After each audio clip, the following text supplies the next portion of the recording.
So growing up as a child, there are three main things that you're worried about. That's eating, sleeping, and pooping. That's of course until you hit puberty, and then all of a sudden you develop feelings. You know how it goes when you're a teenager.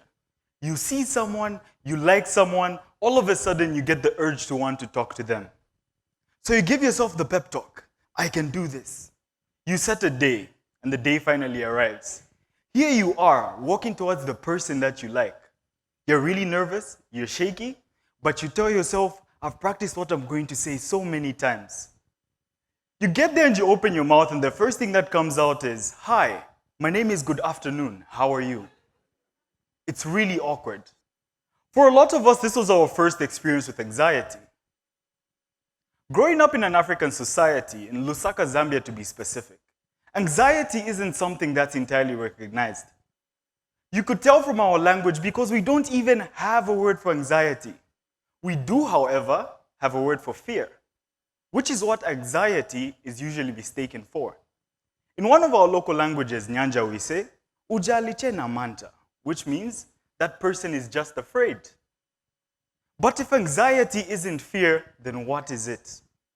According to the American Psychological Association, anxiety is a feeling of worry or uneasiness that is caused by something that is uncertain.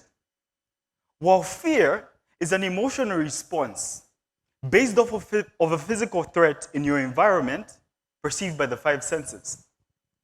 Fear is like you walking into your bedroom, you see a rat in the corner, you get afraid, you scream, and you run out.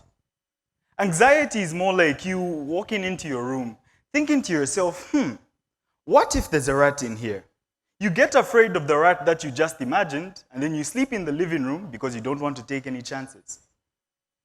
Anxiety manifests itself in physical forms, such as shaking, breaking into a cold sweat, or uneasiness in the stomach. What does this look like in the real world?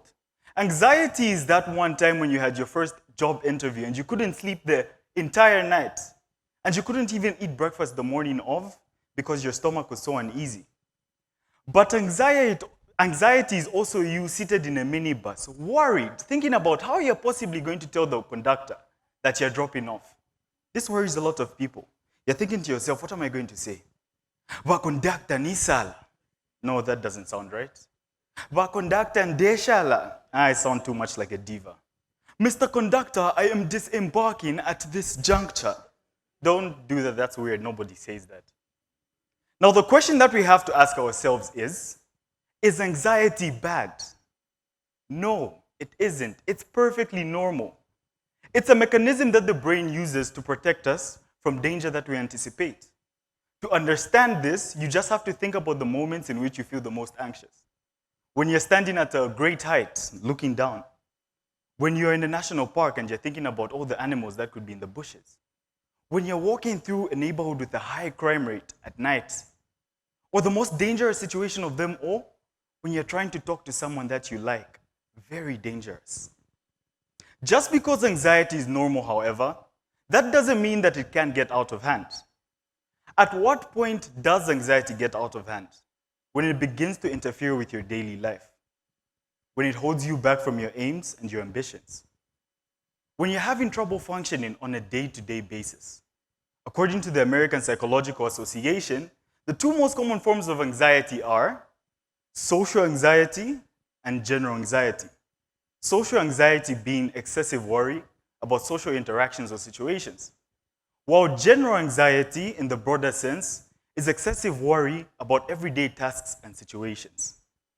This is what my life has felt like for the last couple of years, and believe me, it is not fun. Well, it's fun to post about on social media, oh my gosh, my anxiety. But in reality, it isn't something that I would wish upon my worst enemy. Okay, maybe I would just a little, because after all, that person is my worst enemy. When you have to think about every situation like this, it can be quite stressful. I'll give you an example. One thing that we all have to go through is exams. And you know how the cycle goes. You get worried about exams, and then you study to help you get over the anxiety that you're feeling for the exams. But for me, it always went the extra mile. I would be studying, Then my brain suddenly says, Joey, what if you have memory loss and on the day of the exam you can't remember anything? 2 hours later, I'm down the rabbit hole on Google searching, what are the 10 most effective foods to help stop memory loss? And I'm cursing the fact that I wasn't born in Peru where blueberries are readily available. By the way, they help with memory loss. I'll say, Joey, you're just overthinking. But then my brain would say to me, okay, what if the examiner's in a bad mood and he just marks everything on my paper wrong? Okay, I'm overthinking, that can possibly happen. But my brain still says, okay, Joey, but what if he doesn't mark your paper because he can't read your handwriting? Then I spend 2 hours trying to change the handwriting that I've been using for the last 10 years, 2 nights before the exam. Joey, you're wasting time. But my brain still says, what if he doesn't even read your bad handwriting because your pen won't even write? Then I spent 2 hours Googling Zambia's 10 most reliable pens. And the next day, as I'm walking into the exam, invigilators are wondering, why is there a boy that's walking into the exam room with 30 pens? I'll tell you why. Anxiety. When you think about everyday life situations like this, it can become really exhausting. But over the years, I have developed 3 strategies that I use to help me cope with anxiety. But before we get to that, we need to get some things out of the way. One important thing that you need to remember is anxiety is not a competition. Just because the thing you're anxious about seems minuscule in comparison to the next person, that doesn't make it any less valid. I have a friend who's a zookeeper at Mundawanga, and his job was taking care of lions. So one day, we were hanging out and we saw someone speaking to a large crowd. And this dude whispers to me, I would rather die than speak in front of people. And I said, coming from someone who looks after lions. It seemed ridiculous. I think most of us would agree that we would much rather be standing here than taking care of lions. Unless, of course, your name is Daniel and you lived in the Bible like 3,000 to 4,000 years ago and you have experiences with lions' dens. But just because what he was anxious about paled in comparison to what he did on a day-to-day basis, that didn't make it any less valid. Another thing that we have to remember is, do not self-diagnose. Don't be afraid of going to see a professional. In the age of mental health, seeing a psychologist or a therapist should be as normal as going to see a general practitioner. What are you going to do at the doctor's? Oh my God, my back. What are you going to do at the doctor's? Oh my gosh, my anxiety. That should be perfectly fine to say. And by the way, these people have dealt with hundreds of cases, and they studied medicine in school for 7 years. You probably self-diagnosed after reading an article on the internet for 7 minutes. That's not the same thing. Now that we've gotten that out of the way, here are my 3 tips for how I deal with the things that make me anxious. Number 1, you need to realize what you are anxious about on a conscious level. You can't fight an enemy that you don't understand. You can't tackle a problem that you don't know exists. When I was a young boy, I loved going to visit my grandmother. Traditional African grandmother that lived in the village. She was a subsistence farmer. She grew crops and she raised animals, goats and chickens to be specific. But every time we went to visit my grandmother, when we were about to go, I used to get very nervous. I was a child, I didn't know what anxiety was. And I was thinking to myself, why am I so afraid of going to see someone that I love in a place that I love? Until one day it finally hit me. See, every time we visited my grandma, at the end of the visit, she would give us a chicken. But my grandma's got jokes. So the trick was, my brother and I had to catch the chicken ourselves. I am terrified of chickens. You might be wondering, Joey, why would you be afraid of chickens? Listen to me, those things are wild animals. What you have in town, in the chicken runs, those are chickens. What they have in the village, those are mini dinosaurs. When I realized this, it became easy for me to separate my feelings about the event, and it trickled down to something specific. My language even changed. I was no longer saying I'm afraid to go to grandma's. I'm cool with going to see grandma, just keep me away from the chicken run. Realizing what you're anxious about on a conscious level allows you to focus on something specific. You no longer have this blur of a giant thing that you're anxious about. Number 2, you need to put your anxieties into perspective. When you are anxious, the brain has a tendency of exaggerating. It thrives on blowing things out of proportion. And through evolution, historically, this makes sense because when we were hunting society and you're about to go out hunting, your mind's going to be telling you, there's all these predators outside. Oh my God, we might actually die. But now you're sitting in the modern day, before you go up to do public speaking, your brain is still telling you, oh my God, we might actually die. What's going to kill us? At least that's what it feels like. Unless, of course, one of you in the audience is planning on murdering me, in which case, brain, I'm sorry, we might actually die. If you're planning on doing that, I'm sorry for whatever I did, but please don't do that. The way that you put things into perspective is by asking yourself one question. What's the worst thing that could happen really? You have to look at it rationally. In my case, I had to do research about the chicken. Scientific research. Did you know that the scientific name for a chicken is Gallus domesticus? Even in science, this thing sounds scary. So I had to ask myself, what's the worst thing that a chicken could do really? Is it going to peck me to death? Is it going to pick up an egg and throw the egg at me? Or maybe all of a sudden it's going to start talking and it's going to make fun of my knocked knees, which I am really insecure about. Little chances of that happening. When you do this, it's going to do one of two things. It's either going to justify what you're anxious about, but because you've looked at it rationally, it's going to give you solutions. Or it's going to show you that you are being completely ridiculous. In a social situation, it's not like the ground is going to open up and swallow you. At most, it's just going to be really, really awkward. Hi, my name's Good Afternoon, how are you?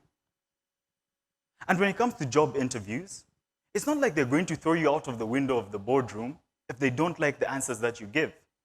Now, I don't mean to trivialize job interviews because I know the outcome of that could be life-changing, but all I'm trying to say is at the end of the day, life will go on. That isn't going to be the end. Number 3, this one's going to be very cliche. You've definitely heard this before. You need to face your fears. But now that we have the right definitions, we can say that, right? It's you need to face your anxieties. How do you do this? We use a principle called gradual exposure. So what you do is you get this seemingly huge thing that you're anxious about, and then you break it down into the smallest possible steps. And then for each minute step that you take, you build that much more confidence, which is going to give you a little bit more momentum to eventually tackle the thing that you're anxious about. So in my case, what do we do? The first thing that you do is you download a photo of a chicken. Not a chicken that's too scary, just a normal chicken. And then you stick it on your bedroom wall. You just get used to the idea of having a chicken around somewhere. Then the next thing that you do is you go to the village. You find a chicken, any chicken, and you look it in the eye. You say, I see you, you see me, see you. And then you get up and you go home. You're going to come back again next week. And this time, when you look at the chicken, you're going to try and make a gesture towards it. If it runs, you're good. If it chases you, I'm sorry, but I told you these things are wild animals. So you go back and then you come back the next week. Hopefully this time, you look the chicken in the eye and you tell it, I chase, you run. Because if you run from the chicken, you become the chicken. That isn't what we want. So you start to it. Hopefully this time it runs away. And then you get the confidence to chase it. And then eventually, you're going to build up to catching it. And you can apply this to different situations. If you're anxious about public speaking, what you could do is first of all, write your idea down. And then after you write it down, you internalize it. You say it back to yourself in the mirror. And then you find one person you're comfortable with. You tell them about it. And then you tell 2 people about it. Then maybe a small crowd. And then eventually, you could be like me, standing in front of an audience at TEDx. And then you're going to pick the topic anxiety for dummies. So that in case anything goes wrong in your talk, you can tell people, this wasn't a talk, this was an experience of living with anxiety. Gradual exposure is one of the most effective tools that I've found for dealing with things in life, and anxiety is one of those things. And it took me many years to figure these things out. But earlier on this year, I attended a mental health seminar, and I got a chance to speak to a therapist. And through that conversation, I realized had I spoken to one earlier, it would have cut down my learning curve by so much. Imagine you spent 5 years figuring things out and then someone's explaining them to you in 5 minutes. It made me feel like Moses with the Israelites in the desert. You spend 40 years going around the desert, and then when you get to the other end, someone tells you, if you just went straight, you could have been here in like 40 days. That just goes to show you how important it is to see a therapist. So parents, guardians, uncles, aunties, anxiety is real. It exists. First of all, your own anxiety, and then the anxiety of the people that you take care of, the children, the teenagers, the young adults. But anxiety does not have to be a death sentence. It doesn't have to be the obstacle that keeps you from living a normal life. It can be managed, and eventually it can be overcome. But in your pursuit of that, do not neglect seeing a professional. So you go out there and you catch your Gallus domesticus or your chicken today. I'm Joey Mukando. This has been my talk. Thank you.